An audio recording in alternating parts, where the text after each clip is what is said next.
¿Alguna vez te has preguntado por qué a Jeremías se le conoce como el profeta llorón? La imagen que solemos tener es la de un hombre lamentándose por la destrucción de Jerusalén y la invasión de Babilonia. Pero, ¿y si te dijera que sus lágrimas comenzaron a correr mucho antes de que el primer soldado babilonio pusiera un pie en su tierra? Hoy vamos a descubrir la historia jamás contada de Jeremías, la verdadera razón de su profundo dolor. Para entender el corazón de Jeremías, tenemos que viajar en el tiempo, a una época en la que el reino de Judá vivía una aparente paz y prosperidad bajo el rey Josías. Desde muy joven, Jeremías recibió un llamado directo de Dios. Imagina la escena en un muchacho, quizás un adolescente, escuchando una voz que le dice: antes que te formase en el vientre, te conocí, y antes que nacieses te santifiqué, te di por profeta a las naciones. Qué responsabilidad tan inmensa, pero el mensaje que debía entregar no era de felicitaciones ni de falsas esperanzas. Dios le mostró a Jeremías la realidad oculta detrás de la fachada de religiosidad de su pueblo. Veía cómo la gente iba al templo, ofrecía sacrificios poro al salir. Sus corazones estaban lejos de Dios, adoraban ídolos en secreto, practicaban la injusticia, oprimían al pobre, a la viuda y al huérfano. Eran como una cisterna rota que no podía retener el agua viva de Dios, y en su lugar buscaban saciar su sed en fuentes contaminadas. Aquí es donde comienza el verdadero llanto de Jeremías. Sus primeras lágrimas no fueron por ladrillos caídos, sino por corazones rotos, por una relación quebrantada entre Dios y su pueblo elegido. Él caminaba por las calles de Jerusalén y no veía solo gente, veía almas perdidas. Escuchaba las risas en los mercados y oía el eco de una espiritualidad vacía. Sentía el dolor de Dios mismo. Un dolor de padre al ver a sus hijos rebeldes caminar directo hacia un abismo. Jeremías les suplicaba, se paraba a las puertas del templo y gritaba con toda su alma: enmendad vuestros caminos y vuestras obras. Él les advertía que no confiaran en palabras de mentira diciendo: templo de Jehová es este. Les rogaba que volvieran a la verdadera fe, la justicia, a la misericordia. Pero, ¿cuál fue la respuesta? Se burlaban de él, lo llamaban traidor, pesimista, aguafiestas. Los líderes religiosos y políticos, aquellos que debían guiar al pueblo, fueron sus peores enemigos. Lo acusaron de socavar la moral nacional. En una ocasión, Dios le pidió que tomara un cinto de lino, lo usara y luego lo escondiera junto al río Éufrates. Cuando volvió tiempo después, el cinto estaba podrido, inservible.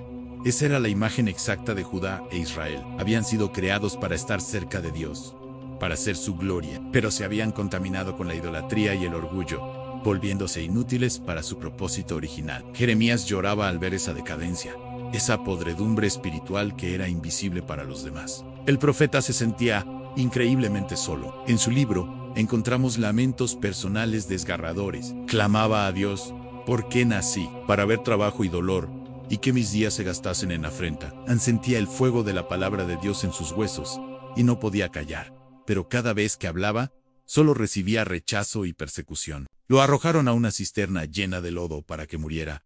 Lo pusieron en el cepo. Lo encarcelaron. Sus propios amigos y familiares lo traicionaron. Imagina el tormento: amar a tu gente con todo tu ser, pero ser el portador de un mensaje de juicio que ellos se niegan a escuchar. Ver con una claridad aterradora la catástrofe que se avecina y que nadie más parece ver, o peor aún, que no quieren ver. El llanto de Jeremías era el llanto de la impotencia, el llanto de un amor no correspondido no solo por él, sino por el mismo Dios al que representaba. Así que, cuando Nabucodonosor y sus ejércitos finalmente llegaron, para Jeremías no fue una sorpresa, fue la confirmación trágica de todo lo que había estado advirtiendo durante 40 años. Mientras otros lloraban por sus casas quemadas y sus familiares perdidos, Jeremías lloraba por algo mucho más profundo, a la causa raíz de todo ese desastre. Lloraba porque todo pudo haberse evitado. Lloraba porque el pueblo eligió la sordera espiritual en lugar de la obediencia. Sus lágrimas no eran solo por la destrucción física, sino por la oportunidad perdida de arrepentimiento y restauración. El libro de Lamentaciones,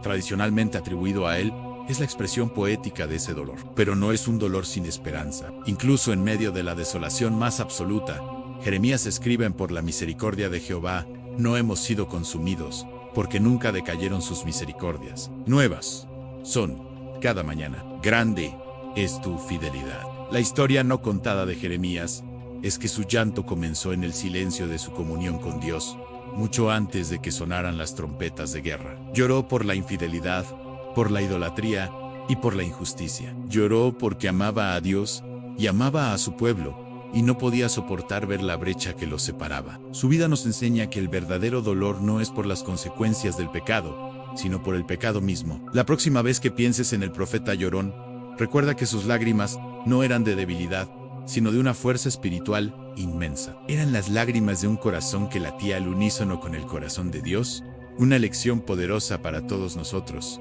Hoy, gracias por acompañarme en este viaje profundo a la vida de Jeremías. Si este mensaje te ha tocado, no olvides darle like, compartirlo y suscribirte para más historias que transforman nuestra manera de ver la fe. Nos vemos en el próximo video.